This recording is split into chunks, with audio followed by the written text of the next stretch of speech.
I'm currently using a Hobonichi Cousins Planner and I love it. I'll explain to you why and also why I won't be using it again. So I love the fact that it's a complete planner on beautiful pattern pen friendly paper. I like it that it is laid out so that if you're a busy person, you don't have to plan your monthly planner, your weekly planner, and your day planner. I use every part of it except for the pre-printed out sections at the back.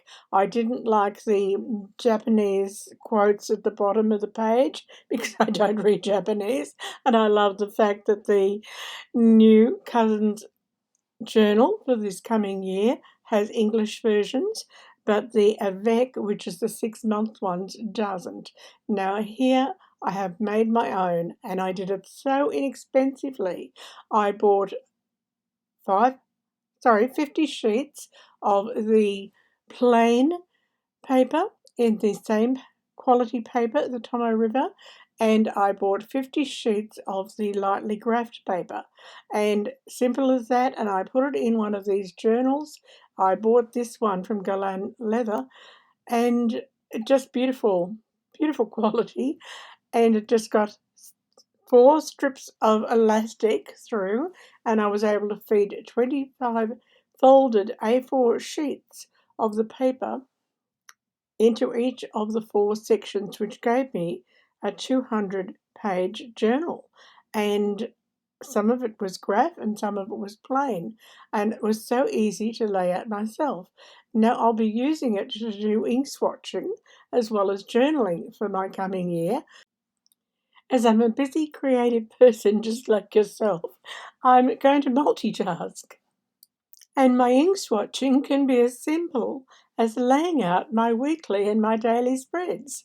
So I'm starting with the next weekly spread that I'm setting up, and I'm using yellow as my starting point, and I've chosen my palest yellow. So I have got well over 100 inks already in bottles. So first of all, I just work through each of the inks and I'll put them out as a shorts. So if you follow my shorts, I'll be doing a series, hopefully one a day, of an ink swatch, which will be all part of the laying out of this journal. So it's going to serve 2 purposes. I'll have a permanent record in my journal of my inks, and you can see all I do is just section off these pages. One side is the graph and one side is the plain. So you can see that the graph is very faint. That was one of the things that I loved about this Tomo River paper, is the graph is very light. Now, because I'm starting off with yellow, the name of the ink and the quote that I choose to write down is very faint.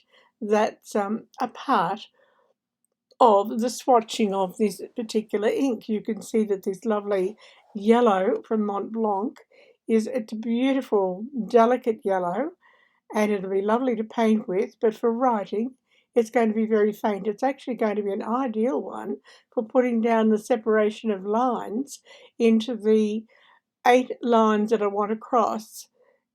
In this journal, I will have one of these sections will be for my weekly goals, and then it'll be divided off into the other 7 sections will be my daily goals.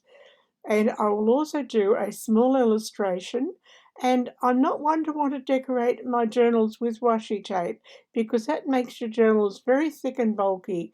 I like to try to illustrate, and the illustration I like to be something related to my life. And so for this little one, I've got a picture of somebody watering the garden. We're into late spring here in Australia, and while we've had a fairly wet spring, it's going to start drying out with summer coming, and plants are just glorious at the moment, and I'll need to keep up the watering in order to keep up the beauty of my spring courtyard. So the illustration of somebody with a hose watering plants will be my little feature sketch. So no, not a buy these washi tapes and stickers to go in my journal person. I'm a make the journal personal, something just me. The inks that I'm working with are the Atramentus Permanent Document Black. And I love that ink because once it's dry, it'll stay permanently on the paper, and you're able to put your water-based dye inks down on top, and you can add water to them and they will bleed out, but this ink will stay permanently on the paper without bleeding. So it's a great ink. And the yellow ink I'm using is Mont Blanc Encre Jaune, which translates to yellow ink. The quote I wrote on the page, which is too faint for you to read, is "No" is a complete sentence. If I'd realised the typo and errors that I would make creating this page, which you may have picked up, I could have made the quote, "Aim for excellence and not perfection. Perfection will always hold you back as a creative. Try to do the best you can and put everything that you learn into the next work. Don't keep going back and rehashing things." And why did I create my own journal in this simplistic way rather than buying one ready-made? Here in Australia, to have bought the Hobonichi Cousins A5 journal would have cost $99.95, and I frankly found that unacceptable. And to buy the amount of sheets of paper to fold and put into my binder cost me a quarter of that amount of money. Now, that was my primary reason. I also have the choice of having used plain papers without any graph. If I decided I wanted to do a full illustration on the page, I don't have to contend with any fine printing on that page at all. So I'm able to choose whether I use plain paper or slightly graphed paper. And I loved that extra versatility to draw 4 lines down each page. It's so simple. I really wasn't worried about the thing not having been already set up for me. I quite enjoyed doing this.